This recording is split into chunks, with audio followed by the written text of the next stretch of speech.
great day, everyone. I hope all of you are doing well today. Here's another episode of our weekly podcast. As you know, we are doing a weekly podcast to share with you some insightful things or ideas that might help you with anything, like business plans or the like. You can visit our website at www.uniprohk.com and go to the news and events to get updated. Anyway, Ray and I will be discussing today with you about small and medium sized enterprises e-business. So let's all welcome Ray. Hi, Ray. Hi, Tammy. Hi, everyone. Glad to be here with you again today.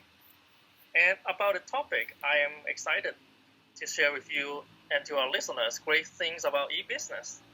So let's get started, shall we?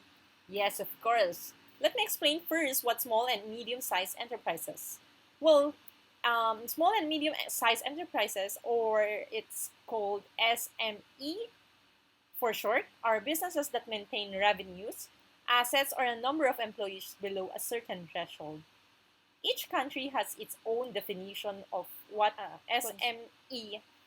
Maybe a certain size criteria must be met, and occasionally the industry in which a company operates is taken into account as well. Great. Thanks for sharing that. I'd like to add that though small and mid-sized enterprises play an important role in the economy. They outnumber large firms considerably and employ vast numbers of people and are generally entrepreneurial in nature, helping to shape innovation. Actually, I agree that SME have already outnumbered large firms and employ large number of people. This is why in each country SME are very important, especially these days. Right, but we also need to understand SMEs. Well, in the US, there's no distinct way to identify SMEs, while the European Union has a clear definition of this. They are categorizing SMEs as a company with fewer than 50 employees and medium-sized enterprises as one with less than 250 employees. Okay. What about the micro companies with around like 10 employees? Are they also part of SMEs? Yes, micro companies are part of SMEs as well, and get wrong about SMEs because there are a lot of names and abbreviations that depend on which nations. Yes, yes. Like in other places, it's called SMB or small to mid-sized businesses. Actually, in Kenya, they use MSME, which stands for micro, small, and medium-sized enterprises. Well, in India, it's called MSMED, that stands for micro, small, and medium enterprises development. All right. And despite the differences, countries share the common commonality of separating businesses according to size or structure. Yeah, in some considerations, SMEs are often considered to be the heartbeat of both emerging and developed economies. They are responsible for providing many jobs in different nations. Yes, you are correct. But did you know that life as a SME isn't always easy though? These businesses generally struggle to attract capital to fund their endeavors and often have difficulty paying tax and meeting regulatory compliance obligations. Okay, that's why I do believe that the government recognizes the importance of a small and mid-sized enterprises or the SMEs in the economy and regularly offers incentives, including the favorable tax treatment and better access to loans to help keep them in business.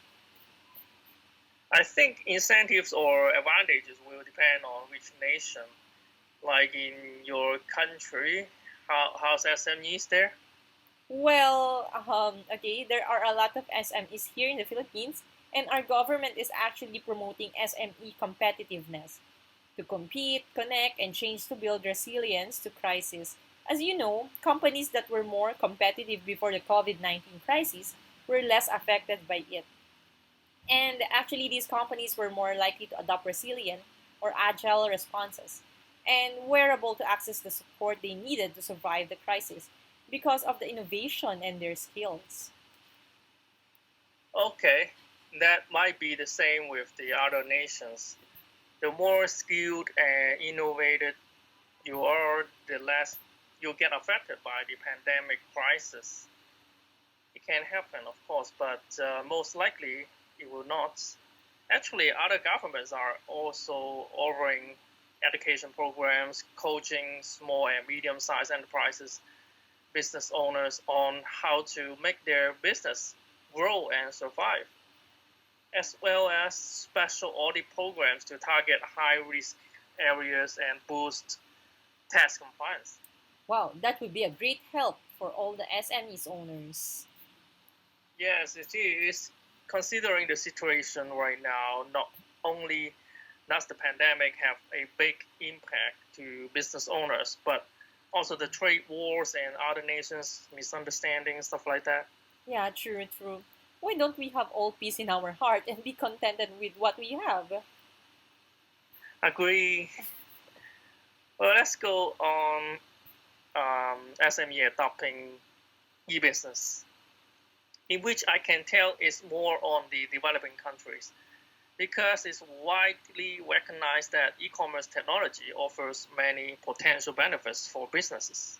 Yes, the advantage of which are reduced cost, increased sales, increased productivity, reduced time processing, and extend market reach and increase customer loyalty. Precisely, that's the factor why e-business is so popular for business, and this can be seen from the significant growth of e-commerce users each year. I know. I cannot imagine how many internet users these days.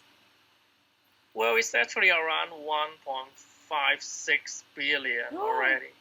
gosh, and this is why we are persuading business owners to transform digitally. It really has a big growth potential on this. And of course, there are also inhibiting factors of e-business adoption by small business, such as lack of human resources, internal resistance, unready customers, and lack of support. Yes, there will always be an advantage and disadvantage. I would also like to add impediment to factors like security issues and a lack of IT resources. Yeah, you said it right. Since SMEs will be going electronic, of course, IT and AI is included, and you have to invest on that. Which I think will cost a lot of money since it will be the heart of the business. But there are still who are reluctant to adopt e-commerce technology because we have to understand that not everyone has success story. Yeah, or not having knowledge in e commerce and lack of information about the potential impact of e commerce implementation on business performances. Yes, because some still think that e-commerce does not offer any advantages to their organizations, and that's why they are fearful to invest all their resources in this technology. Maybe in some undeveloped countries they will feel the same. But as a country that has been recognized as an important player in the economic world, it's particularly interesting to study e-commerce adoption. Yes. And it cannot be denied that e commerce technology was originally developed to meet the needs of large enterprises in developing countries.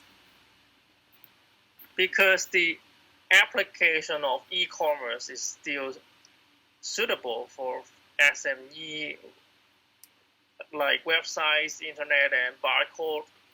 These are some of the basic e-commerce applications that are most likely relevant to the SME.